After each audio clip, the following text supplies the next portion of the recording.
Ẹ máa bá mi pín, ẹ ṣé, ẹ máa bá mi pín.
Ẹ káàbọ̀ sí orí ètò, ẹ ṣé mo dúpẹ́, mo ń rí wa bá a ṣe ń wọlé o, mo dẹ̀ máa kí wa ní kọ̀ọ̀kan, mo ń pín ètò, ẹ jọ̀ọ́ ẹ̀yin náà máa bá mi pín, ẹ ṣé mo dúpẹ́.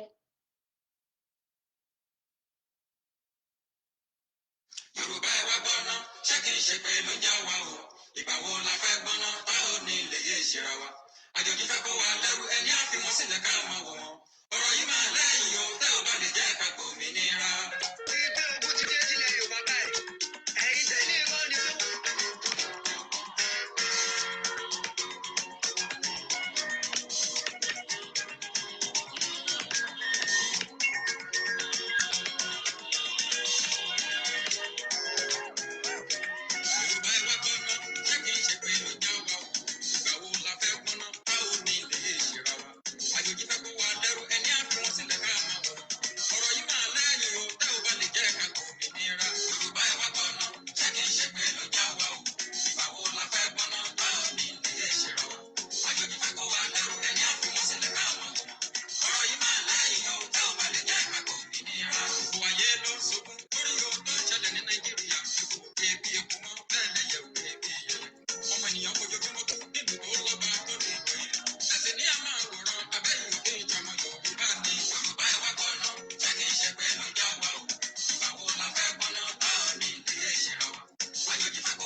mo ń kí wa pé ẹ káàárọ̀, ẹ káàsán, ẹ kúrọ̀lẹ́, ẹ kálẹ́ káàkiri ibi tí gbogbo wa wà.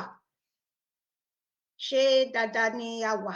A kú ọjọ́ Àlàmísì ti èní. Lẹ́ẹ̀kan sí ẹ jọ̀wọ́ ẹ jẹ́ ká gbórin yìí. Ẹ máa bá mi pín. Mi ò rí prógrámù yìí pín ní ọ̀dọ̀ mi níbí báyìí. Àwọn Facebook wọ́n ń ṣe tiwọn níbẹ̀ tí sókè. So. Yorùbá ẹ wá gbọ́ná, ṣé kìí ṣe pé ló ń já wa o? Ìgbà wo la fẹ́ gbọ́ná tá ò ní ilé yé ìṣera wa? Àjòjì fẹ́ kó wa lẹ́rú ẹni á fi wọn sílẹ̀ ká máa wò wọn. Ọ̀rọ̀ yìí máa lẹ́yìn o, tẹ́ ò bá lè jẹ́ ká gbòmìnira. Orí pé ogun ti dé sílẹ̀ Yorùbá báyìí. Ẹ̀yin tẹ́ ní irọ́ ni pé wọ́n.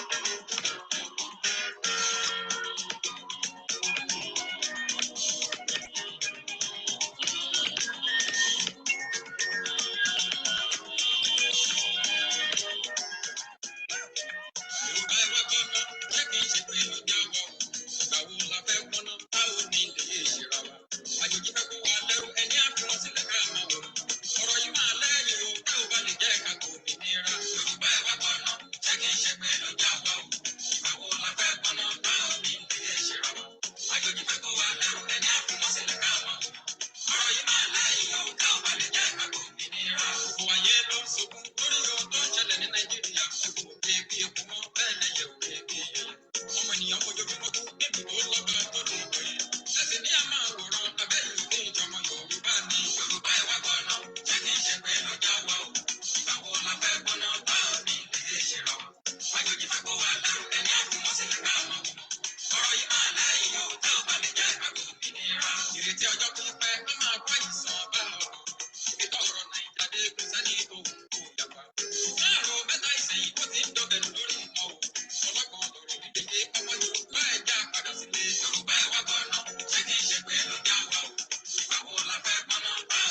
lẹ́ẹ̀kan sí ẹ káàárọ̀, ẹ káàsán, ẹ kúrọ̀lẹ́, ẹ kálẹ́ káàkiri ibi tí gbogbo ọmọ ojúlówó ọmọlúàbí Yorùbá wà. A kú ọjọ́ Àlàmísì, a kú palẹ̀mọ́ ọjọ́ Jímọ̀, á bá wa láyé, á bá wa láàyè, a kú palẹ̀mọ́ orílẹ̀-èdè wa náà. Ayọ̀ àtàláfíà ló máa bá gbogbo wa o. Ṣé ẹ gbọ́ orin yìí? Inú mi máa ń dùn, mo máa ń like láti play orin yan. Ẹni tó bá dalẹ̀ ó máa bálẹ̀ lọ. Àwọn àjèjì fẹ́ gbalẹ̀ wa, ṣé ká dákẹ́ ká máa wò ni?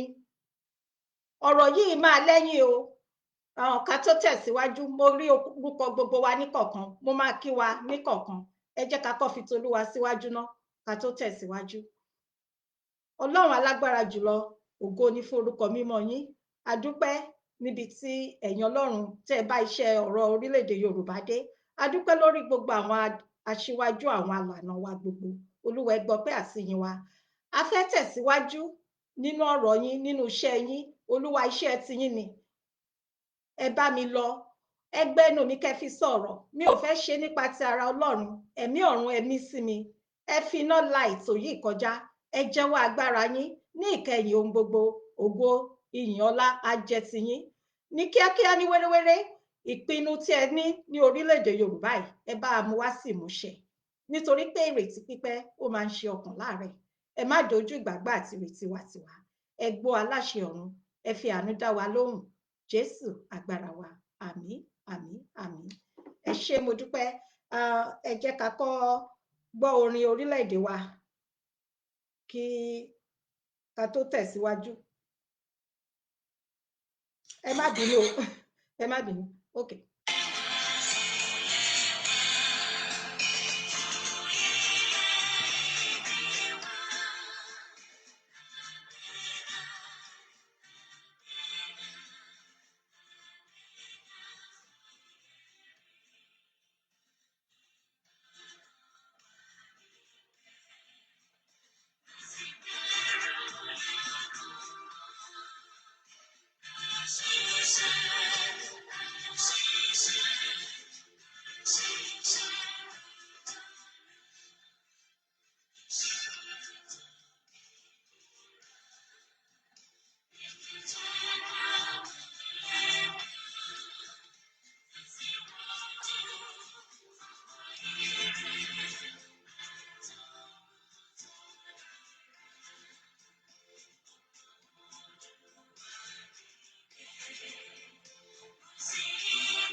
Yoruba nation, no going back.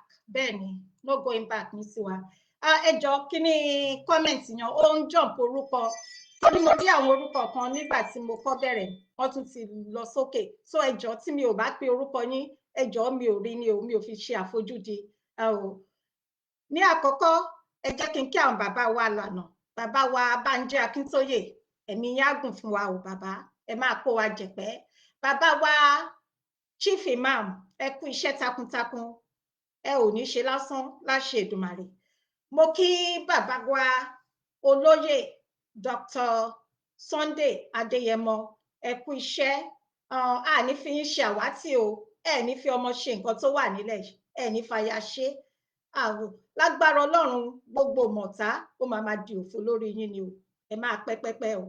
Mo wá bọ́ sórí màmá wa Modúpẹ́ Onítìrí náà pé ẹ kú iṣẹ́ màmá. Abiyamọ tòótọ́, ọ̀já tí ẹ fi ń pọ̀n wá kò ní já o. Ẹ jẹ́ kí wá bẹ̀rẹ̀ sí ní kí gbogbo àwọn ọmọ Yorùbá àtàtà tí wọ́n wà lórí ìkànnì yìí. Mo máa bẹ̀rẹ̀ sí ní ká orúkọ bí mo ṣe rí ní, ẹ jọ̀ọ́ ẹ má bínú. Bí mo ṣe rí ó bẹ̀rẹ̀ báyìí.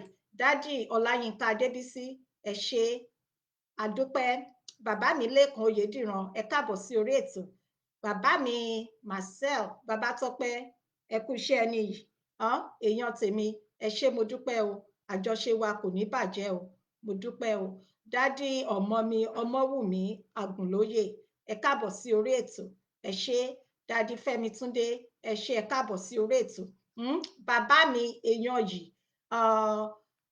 Dádì Afọlábí Ṣẹ́gun General, the General, bàbá mi General, bàbá mi àgbàlagbà, bàbá mi Trustana, General Trustana, èmi nìkan tán mo gbé fún yín o, ẹ ṣé o, ẹ ní ṣe lásán o, ẹ ṣé mo dúpẹ́ mo mọ̀ lóore. Mo kí mọ́mì mi Selilat Ṣómọ̀rìn, ẹ káàbọ̀ sí orí ètò. Bàbá mi, ọ̀gá mi, èèyàn yìí, ọmọ ìyá mi àtàtà tí mi ò ní fi ń ṣàwátì, Dr. mo fi tọ̀wọ̀tọ̀wọ̀ dá orúkọ yín, Dr. Mike Ọlá, àjọṣe wo ní bàjẹ́ o, ẹ ṣé mo dúpẹ́ o. Bàbá mi Ọládélé Hamidu Israeli, dádì mi, ẹ ṣé gidigidi gan o, ojú òní tì yín o, àṣeyè àṣejèrè lẹ máa ṣiṣẹ́ tí Olúwa gbélé yín lọ́wọ́, ẹ kú àdúró tì mí, mo mọ̀ lórí o. Dádì Òjìkùtù Adéníyì, ẹ káàbọ̀ sí orí ètò, ẹ ṣé mo dúpẹ́. Dádì Fálẹ̀yẹ Ayọ̀délé, ẹ ṣé ẹ káàbọ̀. Dádì mi Adélẹ́yẹ ọmọ mi Adélẹ́yẹ Omídìran, ẹ ṣé ẹ káàbọ̀ sí orí ètò. Wá sínú ọlá John, ẹ káàbọ̀ sà. Dádì Kúnlé Adéyẹmí, ẹ ṣé adúpẹ́. Bàbá Dáre Táíwò, ẹ káàbọ̀ sí orí ètò. Okay, kìnìyàn ó ń jump ibi comment, kìnìyàn ó ń jump, so orúkọ tí mo rí nìyàn ni mo pè. Ẹ jọ̀wọ́ tí mi ò bá pe orúkọ yín, ẹ jọ̀wọ́ ẹ má fi ṣe ìbínú sí mi, nítorí pé kí ni mí, ta ni mo jẹ́, so mi ò rí orúkọ yín ni o, tí mi ò bá dá orúkọ yín, ẹ jọ̀wọ́. A máa tẹ̀síwájú báyìí, a máa tẹ̀síwájú, ẹ máa bá mi pín ètò, ẹ máa bá mi tẹ like love. Facebook wọ́n ń ṣe òtítọ́ korò, ṣùgbọ́n kí ni kò káyé, torí pé mi ò gbowó nínú nǹkan tí mò ń ṣe. Ìfẹ́ ìran mi ló jọ mí lójú, òun ni mo ṣe ń ṣe nǹkan tí mò ń ṣe, so kò kàn mí, kò dẹ̀ ṣe kí ni, kò rẹ̀wẹ̀sì bá mi at all. In fact gan, ó ń fún mi ní egungun, Ọlọ́run ó ń jẹ́, Ọlọ́run fún mi ní agbára àti okun mọ́ láti máa tẹ̀síwájú ni, nítorí pé ẹni tó bá rán yàn níṣẹ́ òun lèèyàn máa ń bẹ̀rù, a ò kì í bẹ̀rù ẹni tá máa jẹ́ fún, so kò kàn mí, kò káyé. Ìyẹn lọ bẹ́ẹ̀. Tí ẹ bá wò, mo fẹ́ rọ ẹ̀yin ènìyàn mi, ẹ̀yin ọmọ ìyá mi, nítorí pé gbogbo ọmọ Yorùbá pátápátá òun ni ọmọlúàbí Yorùbá tí wọ́n dúró lórí òtítọ́, tí wọ́n kọ ìrẹ́jẹ, àwọn ni èèyàn mi, àwọn ni ẹbí mi. Ní ẹnujọ́ mẹ́ta yìí, mi ò dídí má fi orúkọ èèyàn kéèyàn, ẹni bí yìí sí orí àkọlé ètò yìí ni, nítorí pé ó fẹ́ popular ni, ṣùgbọ́n èmi ò ní ràn lọ́wọ́ ní bíbáyìí.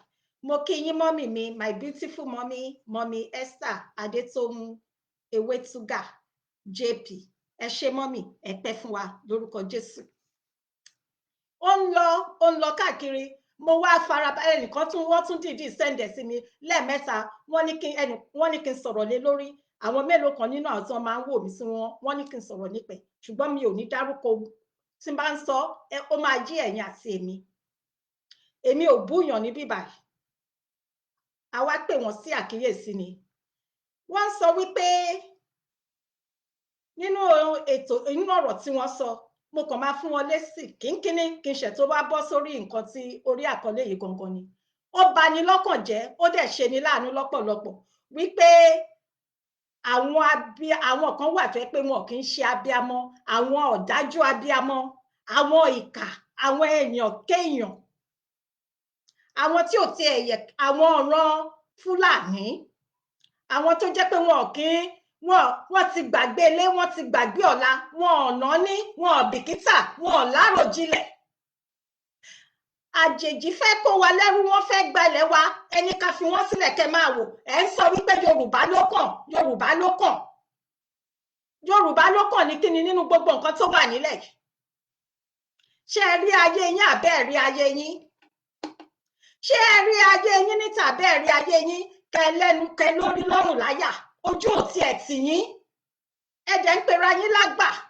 Ṣé níbi tó yẹ kí irú ẹ̀yin wà nínú òtútù, níbi tẹ́ ẹ wà yan, tẹ́ ẹ ń gbá ilẹ̀ nínú tírẹ̀nì nítorí Ọlọ́run, at your age, ní ọjọ́ orí yín kẹ́ máa gbálẹ̀ nínú tírẹ̀nì nínú òtútù. Ẹ káàbọ̀ dádì mi gold Akin Gold, ẹ ṣé mo dúpẹ́. Kẹ́ ẹ máa gbálẹ̀ nínú gold nínú tírẹ̀nì nílùú òyìnbó nínú òtútù. Gbogbo èèyàn ń ké pé àwọn àgbàlagbà, àwọn tó jù yín lọ tí wọ́n lè bí yín lọ́mọ, wọ́n ń pariwo pé ẹ jẹ́ ká dá dúró ká máa gba ilẹ̀ wa. Ẹ̀yin wá lórí lọ́rùn láyà nítorí ìjẹkújẹ, nítorí àtẹnujẹ, nítorí pé ẹni ibi, ẹni ìkà, ẹni ẹ̀kọ́ Ọlọ́run, ẹni ègbé ni yín. Ẹ ń borí ẹ̀ bò wá. Ẹ ti gbàgbé ọ̀la, ẹ rántí àti sùn. Ẹ ti gbàgbé pé ìran kan ń lọ, ìran kan ń bọ̀ ni. Ẹ̀yin wá ń sọ wípé bàbá Akíntóyè ẹjọ́ ń bẹ lọ́run fún bàbá Akíntóyè. Ẹjọ́ kan kò sí lọ́run fún bàbá Akíntóyè. Ẹjọ́ tó wà lọ́run nígbà tí bàbá Akíntóyè bá dàgbà, tí wọ́n dògbó, tí wọ́n bá lọ síbi tágbà ń rè, ẹjọ́ gidi, wọ́n máa gbóhùn pé káàbọ̀, káàbọ̀ ọmọ ọ̀dọ̀ rere. Ìwọ ti ṣe eré, ó ja ìjà rere, ó gbé ìjà rere, ó dẹ̀ jà, ó jà fún ìran ẹ, nítorí pé ara iṣẹ́ ìrìn rere òun ni bàbá Akíntóyè ń ṣe. Iṣẹ́ tí Ọlọ́run gbé bàbá ilé Akíntóyè lọ́wọ́ òun ni wọ́n ń ṣe. Mọ́mì mi Kenny Ayọ̀délé, mo kí yín màmí, ẹ ṣé gan mà. Ọlọ́run ló pe bàbá Akíntóyè. Tí ẹ bá wo ìrìnàjò Yorùbá nation yìí, tí ẹ bá rántí, Ọlọ́run nínú àlá òun ni Ọlọ́run ti kọ sí bàbá Akíntóyè pé kí ni wọ́n ṣe, kí wọ́n dìde, kí wọ́n lọ gba àwọn ọ̀ràn wọn kúrò nínú oko ẹrú. Tẹ́ bá wo ìtàn yìí, ó jọmọ́ ìtàn àwọn ọmọ Israel nígbà tí Ọlọ́run kọ sí Mósè pé kó lọ kó àwọn ọmọ Israeli kúrò nínú oko ẹrú, àbí bẹ́ẹ̀ kọ́? So fún ẹni tó sọ ọ̀rọ̀ yìí, mi ò ní dárúkọ ẹ̀, ó yẹ kó yé ẹ̀yin àti èmi. Fún ẹni tó sọ ọ̀rọ̀ yìí, ó kù díẹ̀ káàtó, làákàyè yín ó kù díẹ̀ káàtó, ẹ ní làákàyè, ẹ kì í ṣàgbà tó ń tolé. Ẹjọ́ kankan kò sí fún bàbá Akíntóyè tó bá dé iwájú Olódùmarè nígbà tí bàbá bá dàgbà, tó bá dògbò, tí wọ́n bá dúró níwájú ìtẹ̀dájọ́. Bàbá Akíntóyè jà fún ìran ẹ̀, ó dìde, wọ́n gbọ́ ohùn Ọlọ́run, wọn ò kọ etí ikún sí ohùn Ọlọ́run. Bàbá Akíntóyè lè jókòó, wọ́n wà nílùú òyìnbó fún ọdún tí ó ti pẹ́, professor for that matter, tí orí wọn pé, tí wọ́n mọ nǹkan tó ń ṣe, ṣùgbọ́n kàkà kí wọ́n jókòó sí ìlú òyìnbó, kí wọ́n máa jẹ, kí wọ́n máa mu, kí wọ́n máa sùn, kí wọ́n máa jí, kí wọ́n máa ṣeré pẹ̀lú àwọn ọmọ wọn, wọ́n kọ̀, wọ́n gbéra, ó dilé, wọ́n gbọ́ ohùn Ọlọ́run. So èwo lèwo, èwo ni èwo, kí ni ẹ ti get níbẹ̀? Kí ló wá kàn tó ẹ pé bàbá Akíntóyè ibi tó dá ilẹ̀ Yorùbá dé, Tinubu yín tẹ̀yìn ń jà fún yan gangan ni kẹ́ máa sọ pé ìdájọ́ ó ń dúró dè ní ọ̀run lálùjánnà, àbí báwo ni wọ́n ṣe máa ń pè ẹ̀yin Muslim, ẹ jọ̀ọ́ ẹ má bínú sí mi. Òun ni kẹ́ máa sọ, is the other way around. Bàbá mi Engineer Bukola Williams, ẹ káàbọ̀ sà, ẹ kújọ́ mẹ́ta. Dádì mi Sunday Ṣọlá, mo kí yín sà. Ṣọ́rọ̀ mi yé yín?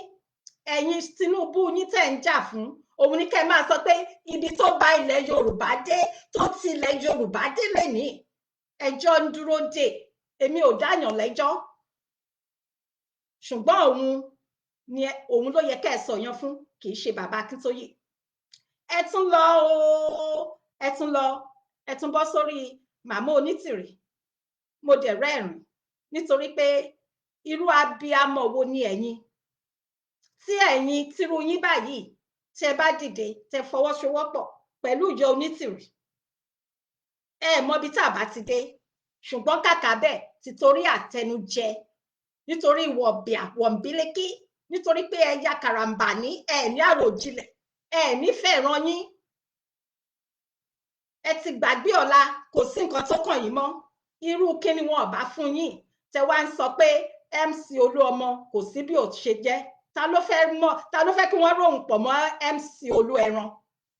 Ta ló fẹ́ kí wọ́n rohùn? Ṣé àwọn èèyàn nìyàn? Ṣé àwọn èèyàn téèyàn lè tọ́ka sí? Ṣé àwọn ọmọlúàbí nìyàn? Ṣé ẹ mọ̀ túmọ̀ ọmọlúàbí?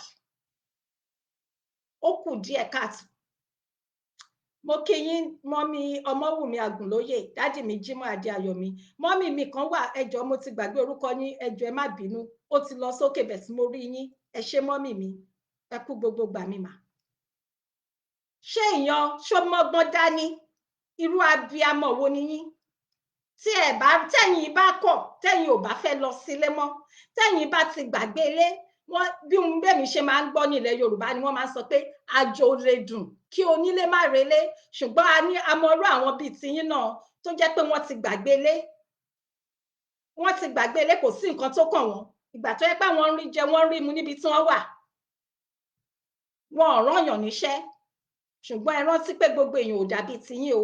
Àwọn kan wà tí wọ́n wà lájò tí wọ́n fẹ́ lọ sílé. Ẹ jẹ́ kí n mú wá sí ìrántí yín tí ẹ bá ti gbàgbé. Bóyá ẹ̀yin gbàgbé ni, ṣùgbọ́n àwa kan wà tá a gbàgbé. Ẹ jẹ́ kí n fi àwọn àwòrán kọ̀ọ̀kan, ẹ jẹ́ kí n fi wọ́n hàn. Ẹ jẹ́ ká fi hàn yín. Bóyá ẹ máa rántí. Ẹ jọ̀ọ́ ẹ máa bá mi pín ètò yìí. Mò ń kí wa bá ṣe ń wọlé, ẹ jọ̀ọ́ ẹ má bínú. Mi ò fẹ́ lù sí nǹkan tí mò ń sọ ni, ẹ jọ̀ọ́ torí Ọlọ́run. Ẹ bá wa sọ fún ìyá yìí tó bá pé abiyamọ ni, ṣé ẹ rántí fọ́tò ọmọbìnrin tí mo fi hàn? Ẹ bá wa béèrè lọ́wọ́ ẹ̀ tó bá jẹ́ pé ọmọ ẹ̀ ní ńkọ́, tó bá ṣe pé ọmọ ẹ̀ ní ńkọ́, ṣé ẹ rántí ọmọbìnrin yìí? Ìyẹn lọ bẹ́ẹ̀. Mi ò fẹ́ dárúkọ ẹ̀. Ẹni tí mò ń sọ ó máa ti yé eyín torí pé ẹ̀yin ọlọ́gbọ́n, ẹ̀yin ọlọ́pọlọ lẹ wà tẹ́ ń gbọ́ mi. Ẹni yìí ńkọ́, àwọn wọ̀nyí ńkọ́, ẹ bá wa béèrè ní ọwọ́ ẹ̀. Ṣé rántí ẹ wojú àwọn mẹ́tẹ̀ẹ̀ta yìí? Ẹ wojú wọn o. Mò ń béèrè lọ́wọ́ arábìnrin yìí tó ń bú àwa Yorùbá nation. Ó ń bú bàbá wa lànà, ó sọ̀rọ̀ sí wọn. Ó sọ̀rọ̀ sí màmá Modúpẹ́ Onítìrí. Ó ń gbìyànjú láti gbé olóyè Dr. Sunday ọmọ Adéyẹmọ mọ́ra, kò jọ rárá. Ẹ bá wa sọ fún pé Yorùbá nation ó ti ṣeéṣe, ibo ló máa fojú sí, àti pé irú abiyamọ wo ni òun. Fún àwọn tí mo ti fi hàn wọ́n yìí, àwọn àwòrán àwọn mẹ́tẹ̀ẹ̀ta yìí, tí ẹ bá rántí ẹ wò ó. Arákùnrin tí wọ́n wọ aṣọ PhD yan, ṣe mọ̀ pé àwọn ni Dr. Aborode láti Ìgàngàn, ibẹ̀ náà ti wá. Ẹ̀yin àtèmi arántí ìtàn wọn. Ta ló pa wọ́n? Àwọn Fúlàní olórí burúkú yìí kọ́ ni? Àbí bẹ́ẹ̀ kọ́ ni? Ṣé àwọn Fúlàní yìí kọ́ ni? Ara nǹkan tí ó fi fa bàbá wa olóyè Dr. Sunday ọmọ Adéyẹmọ wọnú ìrìn àjò Yorùbá nation nìyẹn. Ẹni ẹlẹ́ni ní ìlú Germany, PhD Dr. Aborode. Àwọn Fúlàní lọ ka mọ́lé nítorí pé kí ni? Ó lọ sílùú ẹ̀. Ó ní kóun lọ ran àwọn ọ̀ràn òun lọ́wọ́, kóun lọ dá iléeṣẹ́ sílẹ̀. Nǹkan ẹ̀ṣẹ̀ tó ṣe nìyẹn o. Ìyẹn ńkọ́, ẹ bá wa béèrè lọ́wọ́ ìyá burúkú abiapa yìí, ẹ bá wa sọ fún un. Ẹni yìí ńkọ́, ṣé ẹ rántí pé ó jọra àbẹ́ ẹ rántí? Ṣé ẹ rántí? Ìyẹn ńkọ́, olóògbé Olúgbénga Owólabí, ó jọra. Àwọn náà wọ́n ti gbé ní ìlú òyìnbó ní 30 ọdún ó lé ẹyọkan àbí ọdún ó lé méjì. Wọ́n ṣiṣẹ́, wọ́n lọ dá iléeṣẹ́ sílẹ̀ sí ìlú Ògbómọ̀ṣọ́. Kí ló ṣẹlẹ̀? Ẹ bá wa béèrè lọ́wọ́ abiapa yìí tí ò yẹ láwùjọ, tí ò yẹ lẹ́ni tí wọ́n máa pè lọ́mọ èèyàn, tí ò yẹ lẹ́ni tí wọ́n máa pè ní abiyamọ. Ẹ bá wa béèrè lọ́wọ́ ẹ̀. Ṣó ti gbàgbé ni? Ẹni yìí ńkọ́,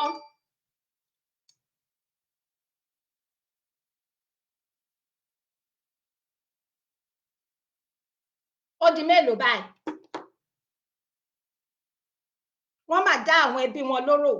Wọ́n ṣe ẹ̀mí àwọn èèyàn wọ̀nyí, wọ́n dẹ̀ ẹ̀mí wọn légbodò. Ta ni? Àwọn wo ló ṣiṣẹ́? Àwọn Fúlàní. Àbí bẹ́ẹ̀ kọ́ ni? Èyí kì í ṣe ọ̀rọ̀ kórìíra rárá. Èyí kì í ṣe kíni, kì í ṣe ọ̀rọ̀ ẹ̀sìn. Ẹ jọ̀wọ́ torí Ọlọ́run, kì í ṣe ọ̀rọ̀ ẹ̀sìn, kì í ṣe ọ̀rọ̀ ìkórìíra. Ẹ jẹ́ ká máa ronú jinlẹ̀. Ẹ bá wa sọ fún ìyá yìí àtàwọn ẹgbẹ́ àwọn àsọmọgbé ẹ̀ tí wọ́n ń pariwo one Nigeria one Nigeria, tí wọ́n ń pariwo APC APC, tí wọ́n ń pariwo pé Yorùbá ló kàn Yorùbá ló kàn Yorùbá ló kàn lórí kíni? Ẹ tọ́ka sí, ẹ sọ fún mi. Kí ni nǹkan tẹ́ ẹ̀ ń sọ tó ń dùn lẹ́nu yín? Ẹ ní ọwọ́ tẹ́ máa fi bojú, níṣẹ́ ló yẹ kẹ́ ẹ fọwọ́ bojú yín. Níṣẹ́ ló ṣe kí ni kẹ́ fi ọwọ́ bojú yín tẹ́ ń sọ oríṣiríṣi. Èmi ó dẹ̀ dá mi lójú, mo mọ àwọn kan náà tá a jọ ń ṣe iṣẹ́ yìí, kò sí ẹni tó ń gba kọ́bọ̀ nínú iṣẹ́ yìí bí kò ṣe pé oníkálukú ní ìfẹ́, ó nífẹ̀ẹ́ ìran ẹ̀, pé kí ìran wa kí ó má bàa ṣe kí ni, kí ó má bàa di ohun ìtàn ní ọjọ́ iwájú. Tí ẹ bá ní ọ̀rọ̀ àǹfààní tẹ́ bá máa sọ, níṣẹ́ ló ṣe pé kí ni kẹ́ tèpù ẹnu yín, kẹ́ sèpù ẹnu yín, kẹ́ dákẹ́, nítorí pé gbogbo nǹkan tẹ́ ń ṣe wọ̀nyí ó máa lẹ́yìn. Ẹ gbà bẹ́ẹ̀ ni mo sọ, ó máa lẹ́yìn. Ọkọ̀ ìgbàlà ni, ẹ wá wọlé, ọkọ̀ ìgbàlà ti múra tán, ọkọ̀ ìgbàlà ti ṣe tán, òun ni ọ̀rọ̀ Yorùbá nation. Ọ̀pọ̀ lápè, díẹ̀ láyàn ni, nínú díẹ̀ náà kí ni kọ́lọ́run kó kà mí mọ́ wọn, òun ni ọ̀rọ̀ ní nǹkan tó wà nílẹ̀ yìí. So ìyẹn ò mí pé tẹ́yìn ò bá ṣe, ẹ jẹ́ káwọn tó bá máa ṣe ó kún wọn ṣe.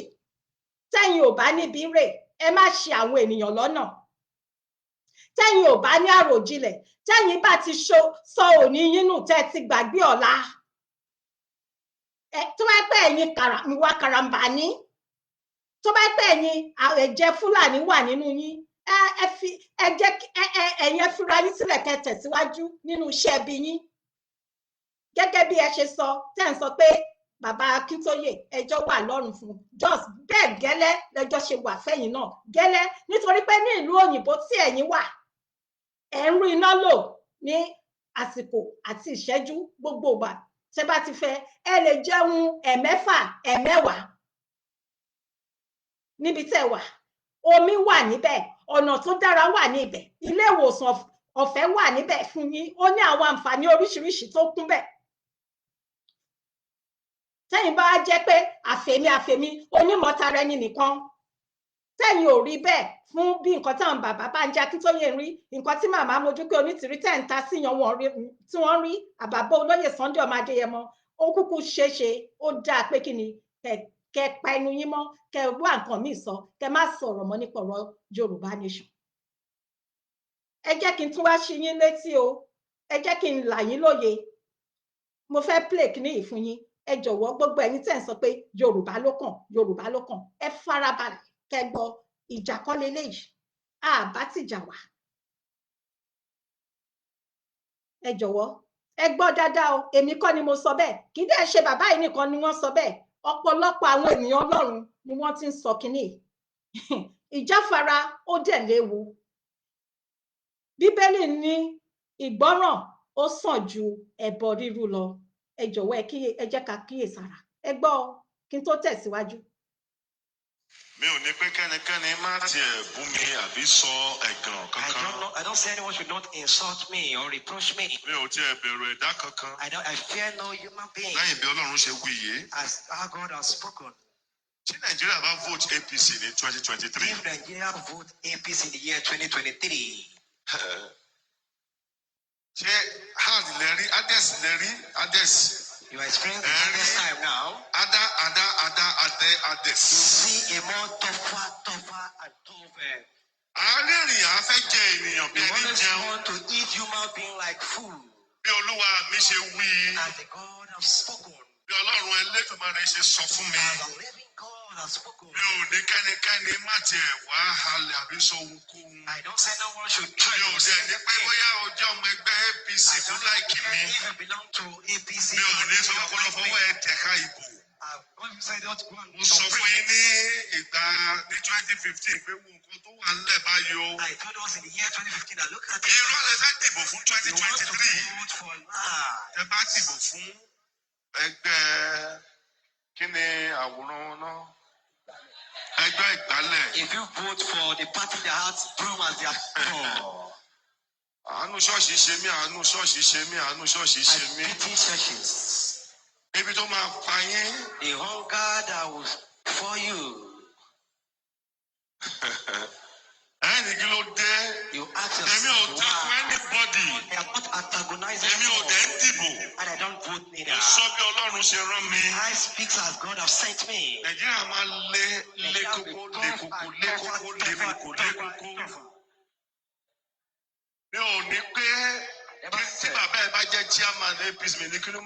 I never said if your father is chairman of APC, neither do I support PDP or Labour. How to pay this country, Nigeria?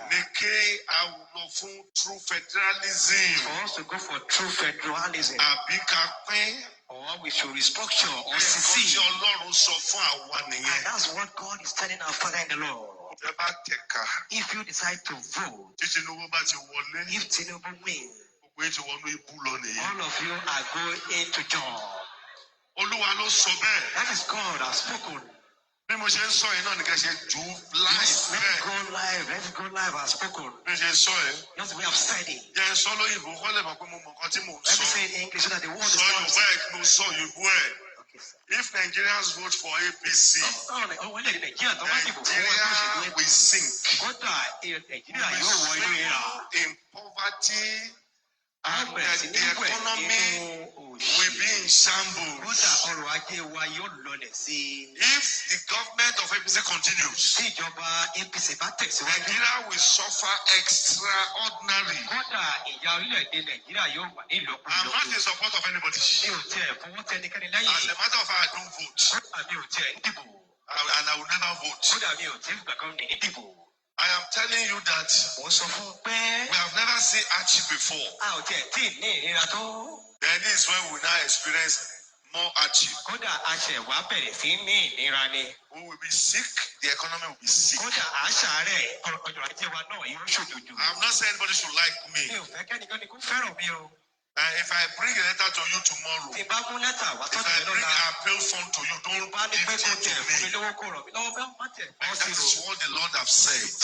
And I stand, and that's why I make the pronouncement. This is a prophecy. It's not much more than that. Say amen. Say amen. Ṣé ẹ ti gbọ́? Ṣé gbọ́? Ẹ̀yin ẹ jọ̀ọ́ ẹ bá mi pín ètò yìí. Àwọn tí wọ́n ń sọ pé tí wọ́n ń pariwo Yorùbá ló kàn. Ọmọ ẹni ò kì í ṣèdí bẹ̀bẹ̀ rẹ̀. Kí ló ń jẹ́ bẹ́ẹ̀? Òwe ìgbà kan nígbà kan rí nìyẹn. Nígbà kan rí nìyẹn, kò jọ rárá, kò bára wọn lọ. Fún arábìnrin yan, mi ò ní dárúkọ ẹ̀. Ó fẹ́ popular ni. Kéèyàn bú mi dọ̀la lọ, kò kàn mí, kò káyé mi ò ṣe fracas, ìran mi lèmi ń jà fún. So kò kàn mí. Èmi ti sọ tèmi nítorí pé a ní láti dá sí i. Nítorí pé Yorùbá nation, ìmọ́lẹ̀, ìpìlẹ̀ tí Elédùmarè tó fi lélẹ̀ tí ò dẹ̀ lè bàjẹ́, kí ni ó fa Yorùbá nation? Torí ẹ̀ ni mo ṣe bóyá kò yé wọn ni, òun ni mo ṣe tún ṣe kí ni láti tún fi àwọn àwòrán láti sọ rán wọn létí nǹkan díẹ̀díẹ̀ ni mo ṣe tún fi play eléyìí pé bàbá wọn, èmi ò hate Tinubu, kò sí nǹkan tó kàn mí pẹ̀lú ẹ̀, ṣùgbọ́n ó ti dójú ẹ̀, kò ní máa lọ báyìí káwa máa wò báyìí. Bàbá wọn Tinubu kò ṣe, wọn ṣayére, wọn ò ṣe bó ṣe yẹ kán ṣe, kò dẹ̀ rí bó ṣe rí. So ìyẹn ó ti ṣe kí ni, ẹ jẹ́ ká gbé èèyàn tì bákan, ká gbé tì sẹ́gbẹ̀ẹ́ báyìí, ẹ jẹ́ ká ṣẹ̀ wá wọnú ètò lọ. Ẹ má bínú sí mi, ẹ jọ̀ọ́, ẹ jẹ́ ká wọnú ètò lọ. Mo kí dádì mi Sunday Adébánjọ, ẹ ṣé dádì Fatai Motajo, ẹ ṣé mo dúpẹ́. Dádì mi Isaac Moses Ajíbọ́lá, mọ́mì mi Olúwajọmílójú Àfisùúrù, ẹ ṣé gidi gan ni, ẹ káàbọ̀ sí orí ètò. So ẹ jẹ́ ká tẹ̀síwájú. Bí mo ṣe sọ, àkọlé orí ọ̀rọ̀ wa, Yorùbá ẹ má lajú sílẹ̀ kí wọ́n gba ilẹ̀ wa. Yorùbá ẹ má ṣe kíni, ẹ má yajú sílẹ̀, ẹ má ṣojo, ẹ má bẹ̀rù, ẹ má jẹ́ àwọn ará abí, àwọn wo lára àwọn ará abí, àwọn ará ọ̀hún yan, àwọn wo, àwọn Fúlàní olórí burúkú, àwọn wèrè Fúlàní yan, ẹ má jẹ́ kó gba ilẹ̀ wa, ẹ má jẹ́ ká lajú sílẹ̀ báyìí. Kíni kí kòkòrò kó wá kó sí wa lójú.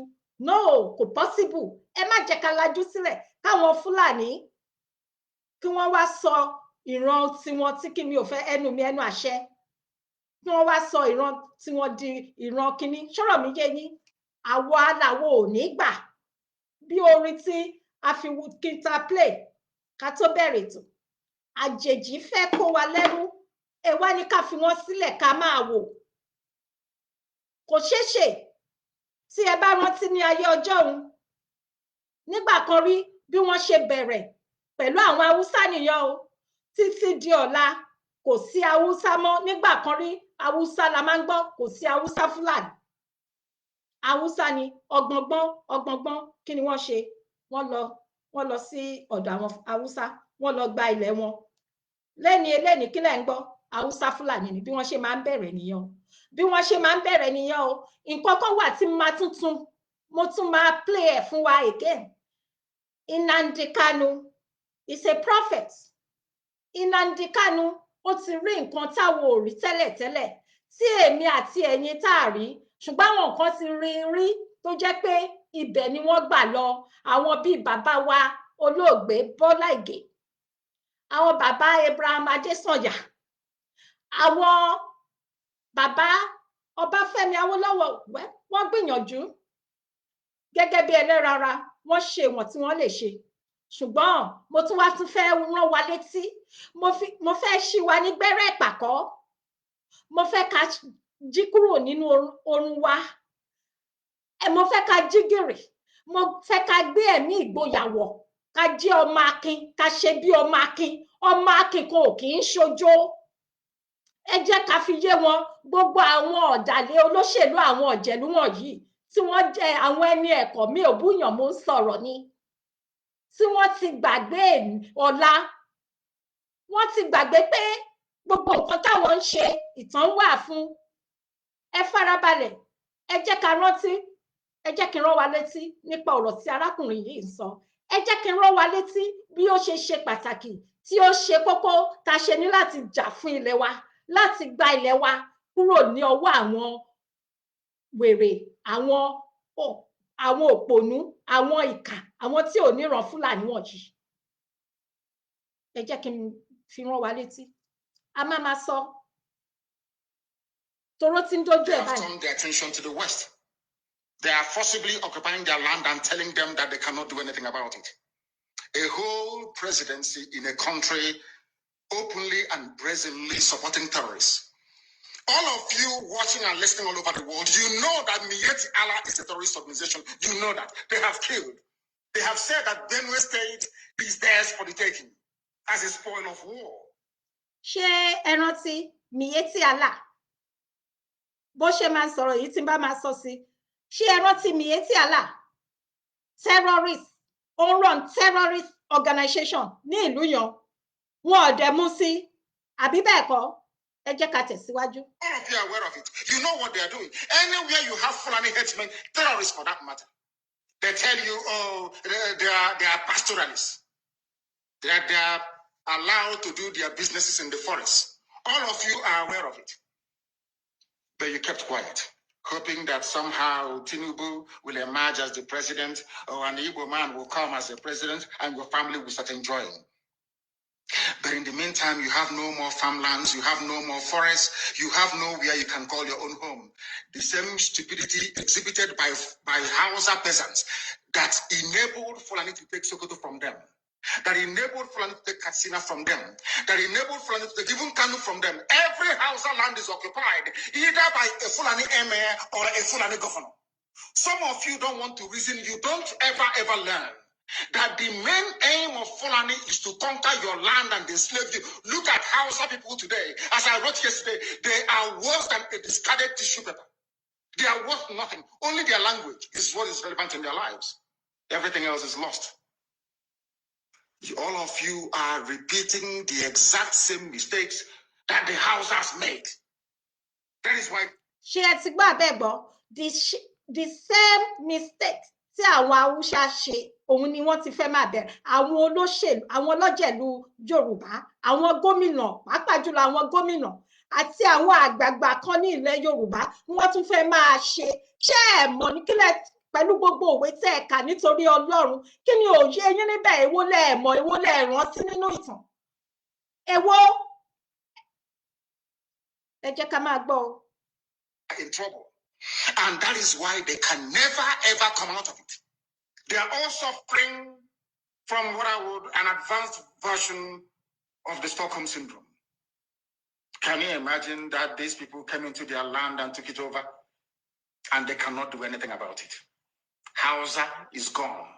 It took Fulani very many years before they came out of their shell to say we are Fulani. Remember before, many years ago, they said we are Hausa Fulani. We are Hausa Fulani. Because that time, their subjugation of the Hausa race hasn't been completed. Now they have completed it. Have they not completed it? Then what is happening right now? I ask you what is happening now. Fulani have now come out to tell you we are Fulani people. Is that not what they are saying now? They are not telling you we are Fulani.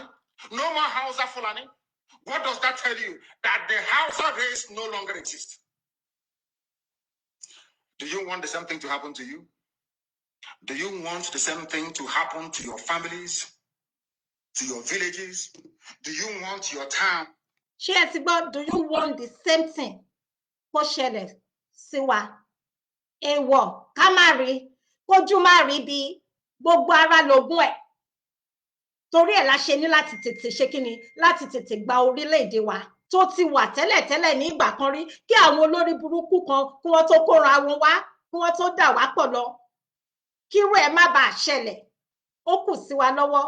Ẹ jẹ́ ká máa gbọ́ lọ. They say Ogbomosho to be renamed into a Fulani name. Do you want Onisha to answer a Fulani name? Forget all the nonsense about unity of Nigeria. All they are uniting against is your common interest. Unless you prefer epileptic power supply, unless you prepare to live your whole life without running water, unless you want to live in abject poverty and deprivation, your only alternative is a revolution. Let nobody discourage you. All the countries of the world doing very, very well, they all went through a revolution. You must go through it. If you don't go through it, you can never ever survive. As a people, Fulani will take you over. As simple as that.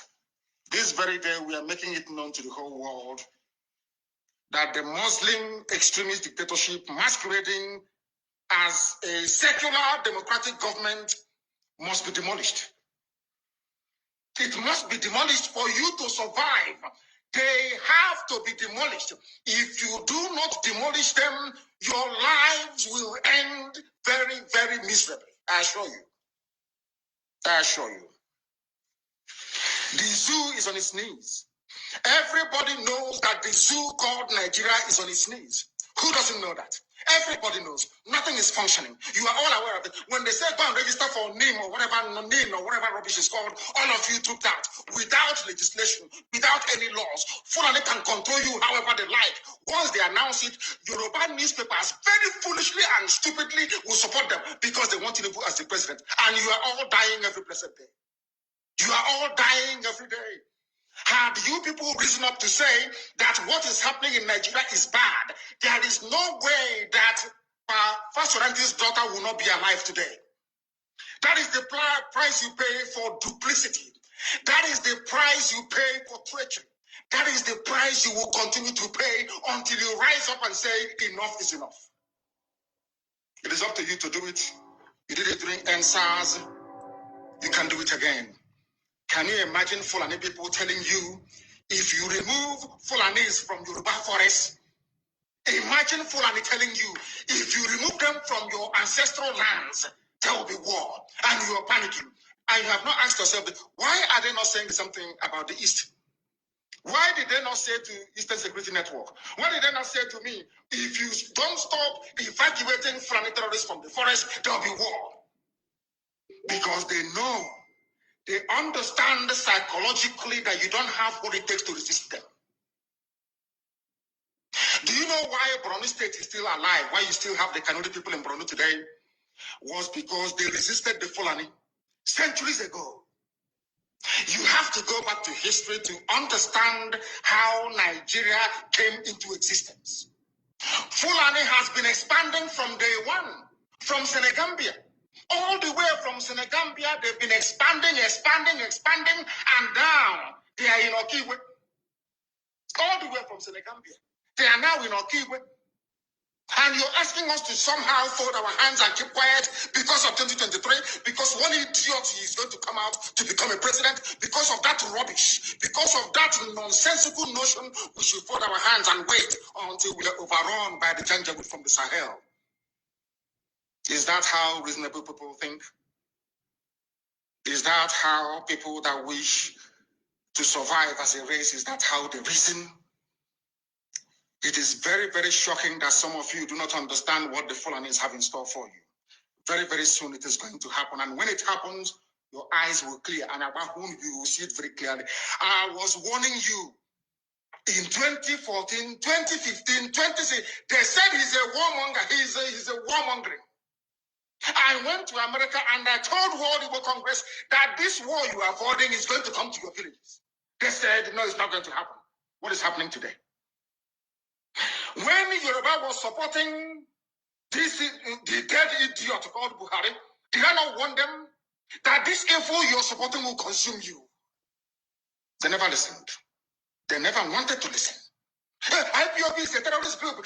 You're trying to divide Nigeria. But Mietiana is not. People that you are calling bandits, have you heard anybody come out to say, please, Buhari, since presidency is there defending terrorists in the forest, why don't you proscribe them? No, you cannot proscribe the Fulani group. Never. And all of you are supporting evil. When there is the proscribed IPOB, proscribed indigenous people of Biafra, these are Yoruba journalists writing junk. Every day they keep writing rubbish. But their land is under siege. Their land is under siege. And the Fulani will take it. It doesn't take time. So I am here today to encourage them that they must stand tall and be very strong, resolute. That is what Fulani does. They control the media. They have well-paid consultants all over the world doing their bidding for them. They have that woman at UN trying to lobby the world that everything is okay in the zoo called Nigeria. But you and I know that the zoo is not okay. You and I know the game plan of the Fulani. And what are you doing about it? Nothing. Every day you read, you lament, you complain. Every day you read, you lament. And that's all you do. That is all you do. You read, you lament, you complain, you do nothing about it. Your lives are being taken away from you. Your forests are being occupied. Your mothers are being raped. Your daughters are being abducted. And the whole national government, presidency, is supporting such people. And you're telling me that Nigeria is viably sustainable. Is that what you're telling me? That somehow this contraption is sustainable, it is viable. It can never be. Because the more you stay in one Nigeria, the more you are inviting the Fulanis to take over your ancestral lands, take over your villages, and to make life a misery for you. That is the end game. That is the outcome. If you doubt me, go and do a bit of research. Ask yourself, who are the Hausa people? Who are the Nupe people? Who are the Bachama people? All of these people were steamrolled by the Fulani march to the Atlantic Ocean. And now they're in Yoruba land. They're in their forests. They are in their forests. And who is going to drive them away from there? It's not the Yoruba youths. Forget about your useless governors. Your elders are very strong. I love Yoruba elders. The way they behave, the way they talk. Very, very strong. They said they support Akeredolu. This is the governor of Ondo State. They support him in what he's doing. People must come out to say that enough is enough. When you travel to the north, do you live in the forest in the north? The Igbo people are in Sabangari in Kanu. Are they living of course, it's Hausa land. Are they living in the forest? They came to the town. They work very hard. They build houses. They build mansions. They develop the entire place. Is that not what they do? What are Fulani people doing in our forest? Nobody can answer that question. They say that they're pastoralists. I want some of you who have had your breakfast this morning. Please go to your fridge or go to where you keep your beverages and you will see pig milk. Pig. Some of us were raised on pig milk. For how many years now? And you keep asking yourself, what is pig milk? Pig milk is mineral. The same milk that the cows produce in Holland can be produced in the zoo. Tell me the country in the world aspiring to be a member of the UN Security Council where you move cattle from place to place. Are you people well at all? You so-called Nigerians, are you normal in the brain? I'm asking you a simple question. Show me a country that aspires to be in the 21st century, moving cattle from place to place. Tell me they're grazing. Which country is that? Please tell me. All of you don't have any shame. When you have people, an entire presidency coming out to defend a very primitive, archaic agricultural practice, then you know you embrace your mess. You are in one almighty trouble, I'm telling you. People are in a mess. The Holland that you get your big milk from, do they move cattle from Rotterdam to Amsterdam? I'm asking you a simple question. But they produce the big milk that you're drinking every blessed day. Why can't Fulani produce big milk in Sokoto? Why can't they produce Carnation milk in Kano? They have the cattle. Before the white man came, did you see any Fulani in your forest? All these people talking rubbish about movement of cattle and movement of... I'm asking you, before Britain came and handed over Nigeria to Fulani, ask your grandfathers, please, or your grandmothers. Ask them. All this nonsense we are hearing today in this so-called one, I want to tell you the dangers of one Nigeria. All this nonsense you're hearing today about one Nigeria, Fulani in our forest, Fulani in our village. Before the white man came, did you see Fulani moving their cattle all over the place? They do not have meat to eat. They will answer these questions for you. Because sometimes in Africa, we don't reason very well. The way we reason is disjointed. It is disjointed. I can't understand for the life of me why, instead of them to waste all that money arming and equipping this Janjaweed army to come and conquer you and I, why don't they open a milk factory somewhere in the north and bring the milk down south? I'm sure Southerners will buy it. After all, pig milk comes all the way from Holland. Pig milk all the way from Holland. Now you understand it. Because of the way you people reason. Why can't you produce? Is it difficult to produce milk? The same milk that comes out naturally from the udder of the cow. Why can't you put it, can it somewhere, pasteurize it, and send it to people to eat, to drink, or to do whatever with? All over the world, that is what is happening. In fact, they produce so much milk in Europe that they pour it away. Why can't you do the same thing? A whole president claiming they are in the 21st century are supporting a very primitive practice of moving cattle from place to... All of you, you're not ashamed of yourselves. You have no shame. As somebody will say, your shame is shaming me. I'm telling you, you people from the zoo, I'm ashamed of your ignorance and stupidity. You people are hopeless, completely hopeless. One day, I want you to come and say, we're intellectuals. And you're moving cattle from Kafanchan to Ahoda. You are intellectuals. You are intellectualizing. You are in the 21st century, you are moving cattle, driving cattle, Nama, from over 300 miles. Claiming Yoruba forest is a place for you to be in. You want to relax, Yoruba forest is every Nigerian is free to live anywhere. And do their business anywhere, yes. But when an Igbo man tries to sell beer in Kano, you destroy it. You destroy their businesses, you destroy their hotels, but you can come down to the south and live anywhere you like and grace anywhere you like. And you're telling me that is a country, that is one Nigeria for you?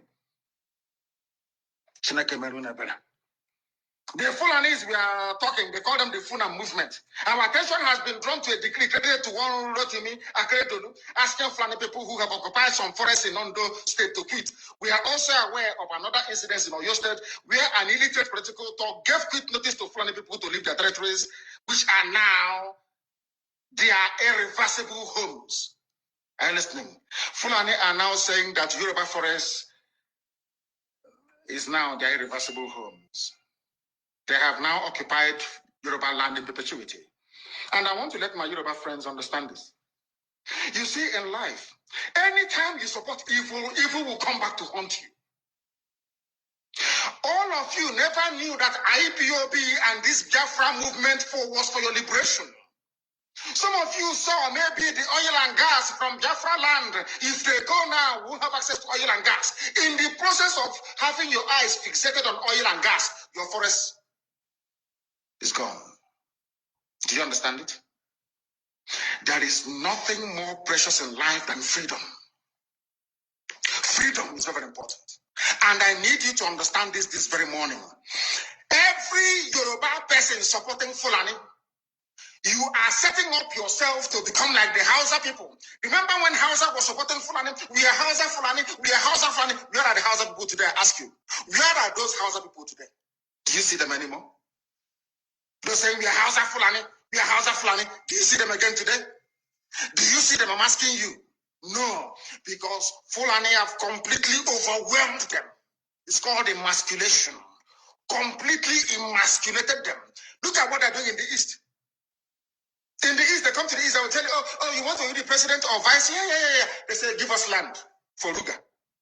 They give them land. As soldiers of Kadu did that more Banta. They have taken it over in forever and ever.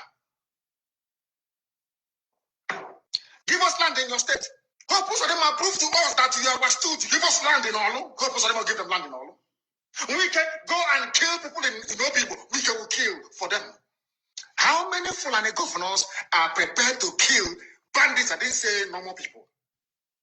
I'm talking about armed, dangerous bandits. How many Fulani governors? Go and read your newspapers, you will see it there.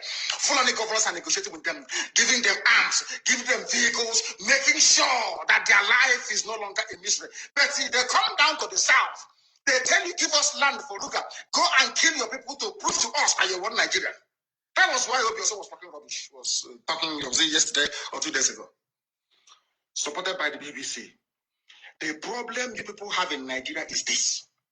Your journalists, you see people, Punch newspaper, Tribune, Vanguard, and Nation, they are your second worst enemies. I'm telling you the truth. They can never, ever be objective in their reportage. Never, ever, ever. That's why all of you are suffering. But you don't know it. They were the same people used to scuttle the NSAS protest. Of course, some of you went about looking for Indomie in warehouses. Typical black people. Any revolution that is coming now, you must stand very firm. They'll say, oh, you're Igbo. Oh, you're Yoruba. Oh, you are from Yoruba. Don't join them. It's our turn in 2023. If you do this, you will scuttle our chances of becoming the president. Wow. Oh my God. Ọ̀rọ̀ lágbọ́ yìí o, ọ̀rọ̀. Ọlọ́run bless Nnamdi Kanu. Ọlọ́run jọ̀ọ́ láìpẹ́ láì jìnnà. Ọlọ́run jọ̀ọ́ jẹ́ ká gbọ́ pé ó ti gba òmìnira ìpadà. Ọlọ́run jọ̀ọ́. Nnamdi Kanu is a prophet. Ṣé ẹ ti gbọ́ ọ̀rọ̀ oríṣiríṣiríṣi tí arákùnrin yìí sọ? Ó ti rí ọ̀la, ó ti rí ọjọ́ iwájú. Ṣé gbọ́ gbogbo bó ṣe sọ? Ẹ jẹ́ kí n sáré kí àwọn tí wọ́n ṣe ìwọlé ẹjọ́ ẹ má bínú. Dádì Andy Adùn tàbí mọ́mì ẹ ṣé mo dúpẹ́. God bless you. Dádì mi Fádìràn Yísáò, God bless you sir. Dádì Lẹ́kan Oyèdìrún ẹ ṣé mo dúpẹ́. So ṣé ẹ ti gbọ́ gbogbo ẹ̀yin tẹ́ ṣì ń pariwo wọ́n Nàìjíríà lórí kíni? Àǹfààní wo lẹ ti gbà nínú wọ́n Nàìjíríà? Ṣé bí àwọn Fúlàní yìí, ṣé bí wọ́n ṣe ń pa àwọn èèyàn, tí wọ́n ń pa àwọn èèyàn bí ìgbà tí èèyàn ń pa ẹran, wọ́n ń dúbú àwọn èèyàn bí ìgbà tí èèyàn ń pa ẹran, wọn ò náání, wọn ò bìkítà, wọn ò káràmásìkí. Ṣé èèyàn ni ẹ̀ ń pariwo wọ́n Nàìjíríà sí ni? Àbí bí nǹkan tí arákùnrin yìí sọ, mo dìídì fi sílẹ̀ ni kí wọ́n sọ̀rọ̀ tán kí n ṣe tó wá sọlé. Àbí gbogbo àwọn ọlọ́jẹ̀lú, gbogbo àwọn gómìnà ilẹ̀ Yorùbá, ẹ jẹ́ ká gbé fún gómìnà Akérédolú, àwọn sì ń gbìyànjú ní tiwọn. Ókè bàbá mi Andy Adùn ẹ ṣé sà. Àwọn sì ń gbìyànjú ní tiwọn. Ẹ wo gbogbo àwọn gómìnà ilẹ̀ Yorùbá yòókù tó kù. Wọ́n fi wọ́n sílẹ̀ nígbà tí Miyetti Allah, olórí burúkú Miyetti Allah tó máa parẹ́ tìrantìran láṣẹ Èdùmàrè. Miyetti Allah tí ò ní jèrè, tí ò ní ṣàǹfààní. Miyetti Allah ọmọ ọ̀ràn kíran tí ò ní ran. Wèrè Miyetti Allah òṣì wèrè kákọ̀ wá láti ibì kan kókò máa sọ fún yín ní ilẹ̀ bàbá yín, ní ilẹ̀ bàbá ńlá bàbá yín. Ó máa fọwọ́ lálẹ̀ fún yín. Ìrẹ́jẹ yìí má pọ̀ jù o, ó mà ṣe o. Ẹ̀ẹ́dẹ̀ rí torí Ọlọ́run ẹ wá ń bẹ̀rù àwọn Fúlàní. Kí ni wọ́n àwọn tí ò já mọ́ kankan? Wọ́n wá rán yín níṣẹ́ dé torutoru ẹ́. Wọ́n sọ pé ọmọ náà là ń rán sí iná. Yorùbá ni wọ́n rán sí Yorùbá. Mo kí yín Dádì Òkè Abísáyọ̀, mọ́mì mi Wẹ̀mí Adésànyà ẹ ṣé mà. wọ́n wá rán yín sí pé ẹ̀yin ni kẹ́ máa tẹ ààrẹ náà ní nínú ẹ̀ ní pé tẹ́ bá ti rí láìpẹ́ yìí la gbọ́ pé ṣe ìpàdé ẹ̀yin ọlọ́jà ìlú gómìnà gbogbo ìpínlẹ̀ Yorùbá ẹ ṣe ìpàdé ẹ jẹ́ lọ ṣọ́ ara yín ẹ lọ ti ọwọ́ ara yín ọwọ́ ọmọ yín ẹ tì í bọ àánú aṣọ yín ẹ ṣọ́ra ṣe nítorí pé alágbára ẹ rọra ṣe ayé le alágbára ẹ fẹ̀sọ̀ ṣe ayé fẹ́lẹ́ tó bá jẹ́ pẹ̀yìn lẹ́lẹ̀ ní ẹ rántí pé lómi ń bọ̀ wá ní ọ̀la o ẹ dẹ̀ ṣèrántí pé nǹkan tẹ́ bá ṣe sílẹ̀ lẹ́nìí àti randíran yín ó máa dé bá níbẹ̀ mo ti sọ pé mi ò ní bú yín mi ò bẹ̀tọ̀rọ̀ ni mò ń sọ ẹ rọra ṣe ẹ ń bá wọn Fúlàní wọ́n ń gba ilẹ̀ dípò ká ẹ dìde ká ẹ kọjú ìjà sí àwọn èṣù àwọn òwòdẹ ní àwọn èṣù wọ̀nyí àwọn Fúlàní láti kẹ́yìn gómìnà gbogbo ilẹ̀ Yorùbá wọ̀nyí ká ẹ kọjú ìjà sí wọn láti fọwọ́sowọ́pọ̀ láti gba ilẹ̀ wa padà kúrò ní ọwọ́ wọn ẹ̀kọ́ ẹ̀ ṣe ẹ̀ ń bá wọn jókòó ẹ̀ ń bá wọn pinnu torí pé nítorí wọn Nàìjíríà nítorí ìjẹkújẹ nítorí àìronú jinlẹ̀ nítorí pé ẹ ti gbàgbé ọ̀la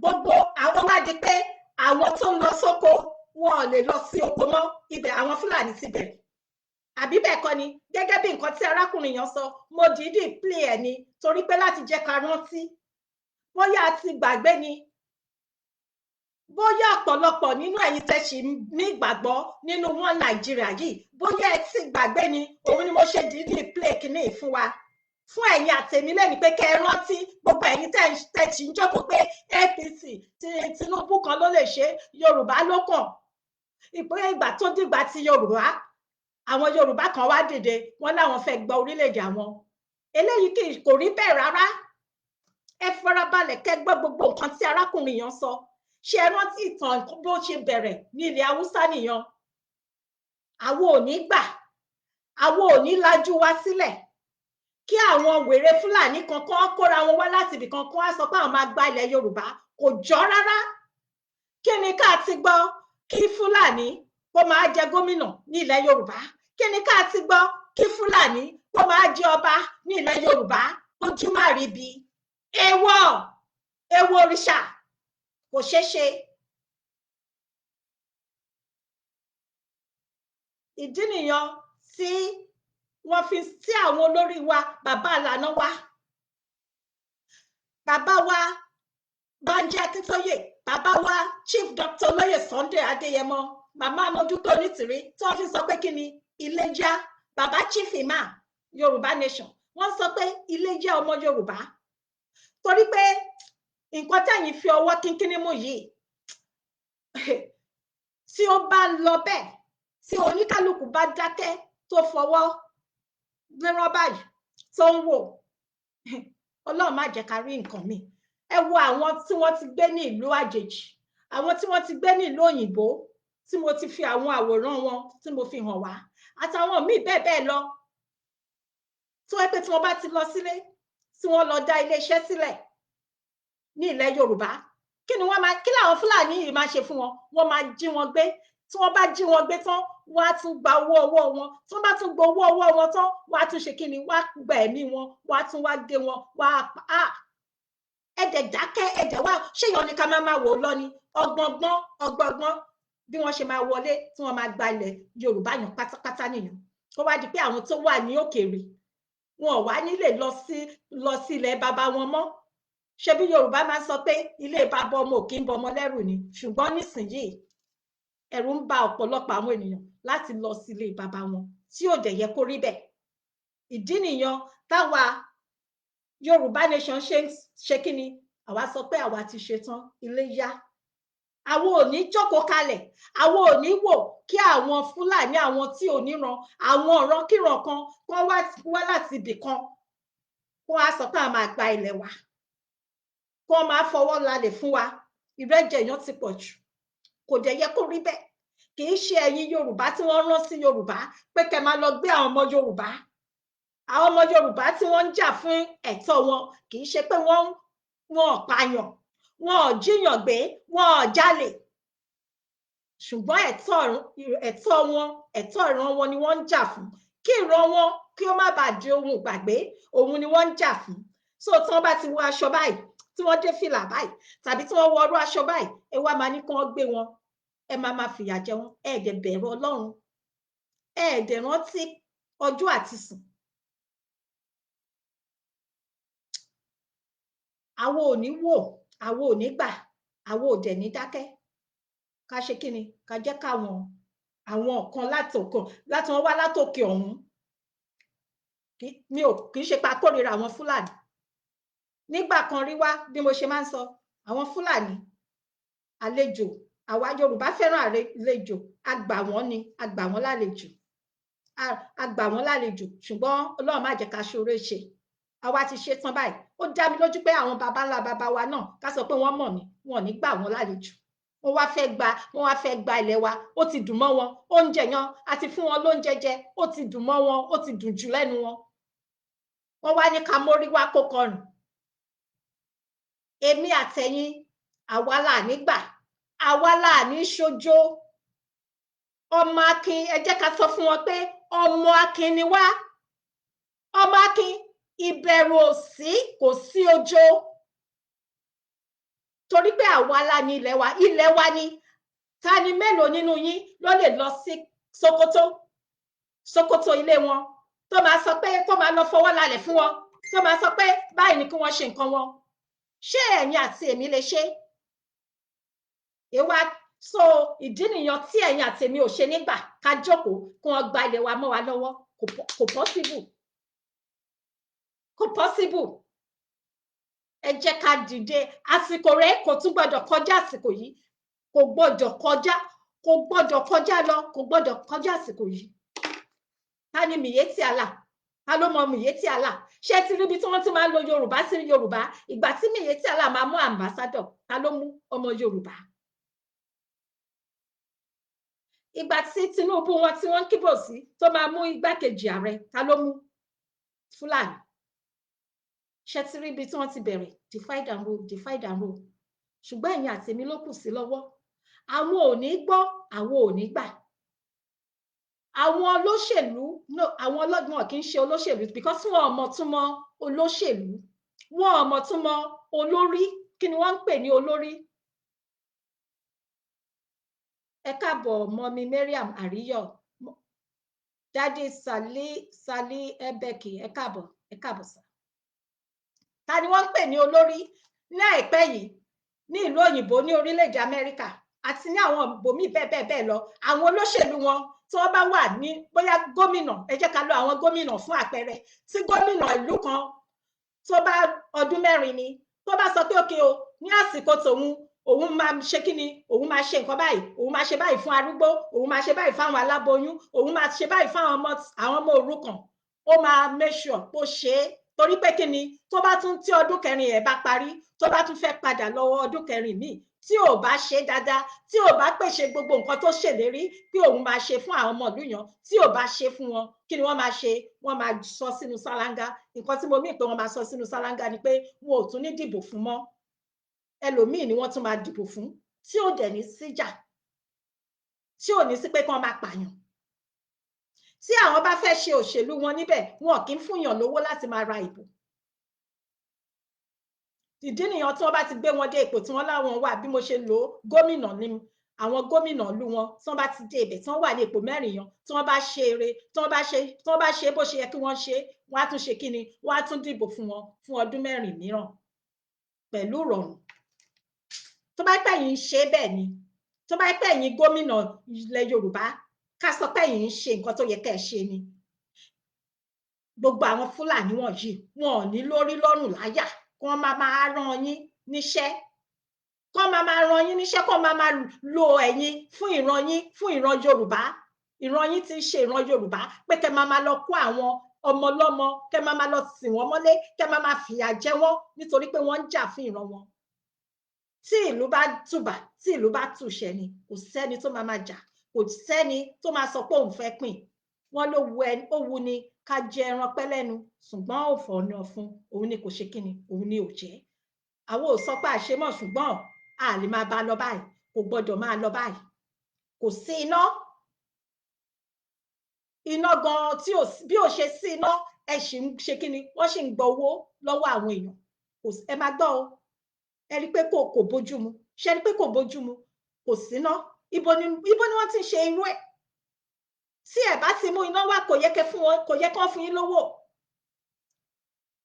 kò sí omi ojú ọ̀nà ò dáa rárá ilé ìwòsàn tẹ́ bá débẹ̀ gan wọ́n máa kọ́ béèrè owó kan kí wọ́n tó bẹ̀rẹ̀ sí ní tọ́jú àwọn èèyàn tẹ́ ẹ bá bímọ tí wọn ò bá fún wọn lówó wọn ò ní release wọn ṣé ìlú nìyẹn ṣé bó ṣe máa lọ nìyẹn àwọn èèyàn ò lè lọ àwọn àgbẹ̀ àwọn bàbá wa wọn ò lè lọ sí oko mọ́ wọn ò lè àwọn ìyá wọn ò lè lọ sí oko mọ́ tí ò dẹ̀ yẹ kó rí bẹ́ẹ̀ àwọn Fúlàní wá ń gba ilẹ̀ tiwa wọ́n wá ń dúró káàkiri sí inú igbó kí ni wọ́n ń ṣe kí ni wọ́n fẹ́ níbẹ̀ báwo ni ilẹ̀ Yorùbá ṣe jọ ilẹ̀ Sókótó kí ló wà níbẹ̀ ṣó jọra wọn ṣé ilẹ̀ Yorùbá àti ìlú Sókótó ṣé kí ni wọ́n ní kí ló jọra níbẹ̀ ẹ sọ fún mi ìdí nìyẹn tí ẹ̀yin àtèmi táwọn ò ṣe nígbà kí wọ́n gba ilẹ̀ wa mọ́ wa lọ́wọ́ àwọn ò ní gbà kò possible torí pé ní ìgbà kan rí àwọn bí mo ṣe sọ síwájú ilẹ̀ Yorùbá ti wà ní ìgbà kan rí káwọn kan tó kóra wọn wá kí wọ́n tó wá parọ́ tí wọ́n ṣẹ̀ fi ṣe kíni tí wọ́n fi kó wa jọ láti dá ìlú mùjẹ̀mùjẹ̀ yan sílẹ̀ ìlú irọ́ labí ìpìlẹ̀ tó jẹ́ pé tẹ́ bá ti rí ẹ máa ti mọ̀ wípé ìpìlẹ̀ ìlú yan ìpìlẹ̀ ìlú tí wọ́n ń pè ní Nàìjíríà ìpìlẹ̀ irọ́ ni ìwé mímọ́ dẹ̀ ní tí ìpìlẹ̀ ṣe bá bàjẹ́ kí ni olódodo yóò ṣe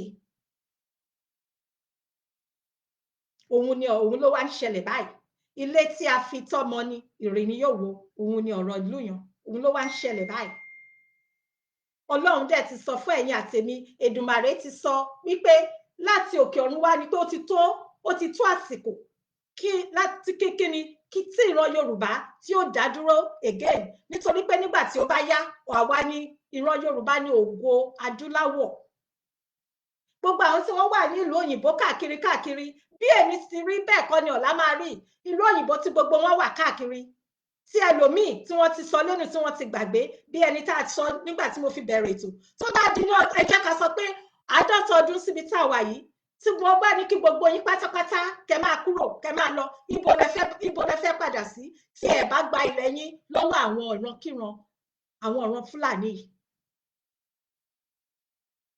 ẹ má jẹ́ ká ro ti èní torí pé ní la rí àmọ́lá ẹ jẹ́ ká ro ti ọjọ́ ọ̀la ẹ jẹ́ ká ro àròjinlẹ̀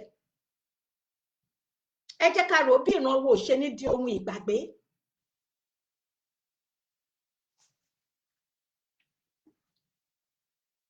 lẹ́ẹ̀kan sí mo kí ẹ̀yin bàbá mi gbogbo àti ẹ̀yin màmá mi gbogbo ẹ jọ̀wọ́ ẹ bá mi lọ sí orí YouTube page mi Ìyálájé Ilé Òmìnira TV ẹ bá mi like kẹ́dẹ̀ bá mi subscribe bí mo ṣe sọ síwájú lágbára Ọlọ́run bóyá títí ọ̀sẹ̀ tó ń bọ̀ mo fẹ́ bẹ̀rẹ̀ ètò mìíràn another Facebook page ni another Facebook page àwọn tó bá ń wáyàwó tó bá ń wá ọkọ tí wọn ò níyàwó nílé tí wọn ò dẹ̀ ní ọkọ nílé ni o so tí bá ti get page yẹn ready màá gbé síbi page mi bíbá so ẹ máa tẹ̀lé wa a máa bẹ̀rẹ̀ ètò yẹn so ìyẹn lọ bẹ́ẹ̀ a ní rí jù báyìí lọ ẹ̀yin ènìyàn mi mo dúpẹ́ lọ́wọ́ gbogbo yín pátápátá ní kọ̀ọ̀kan tẹ́ bá mi like tẹ́ bá mi love tẹ́ bá mi pín ètò tẹ́ ń bá mi kọ comment gbogbo ẹ̀ ni mò ń kà mo dẹ̀ mọ́ lóore ọwọ́ tẹ́ fi ń kọ comment yan ọwọ́ tẹ́ fi ń pín ẹ̀ ní fọwọ́ náà gbé ọmọ sí o ẹ máa fi mú owó nínú owó ni o ohun tó dáa kò ní wọ́n yín Odùduwà á gbè yín àwọn ọ̀dàlẹ̀ inú wa ni kò ní gbè ṣùgbọ́n mo fẹ́ gbà yín ní ìmọ̀ràn kan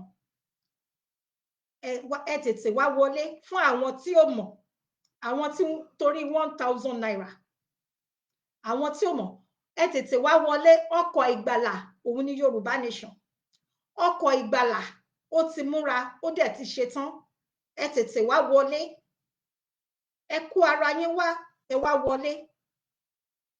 Ẹ má jẹ́ kí àwọn ẹlẹ́tàn, ẹ má jẹ́ kí wọ́n tàn yín, ẹ má jẹ́ kí wọ́n tì yín lọ sí ibi ìparun. Kò sí nǹkan kan, ẹ má jẹ́ kí wọ́n dẹ́rù bà yín. A ní rí jù báyìí lọ. Lẹ́ẹ̀kan sí, ẹ má jẹ́ ká la ojú wa sílẹ̀ kí àwọn àjèjì kan kí wọ́n wá gba ilẹ̀ wa. Ó kù sí ọwọ́ ẹ̀yin, ó kù sí ọwọ́ mi. Ẹ ṣé mo dúpẹ́. Odùduwà á gbè wá o, àwọn ọ̀dàlẹ̀ inú wa nìkan, àwọn ni kò ní gbè. A tún máa pàdé, ìpàdé wa bí oyin. Ẹ ṣé mo dúpẹ́ o, ó dìgbà.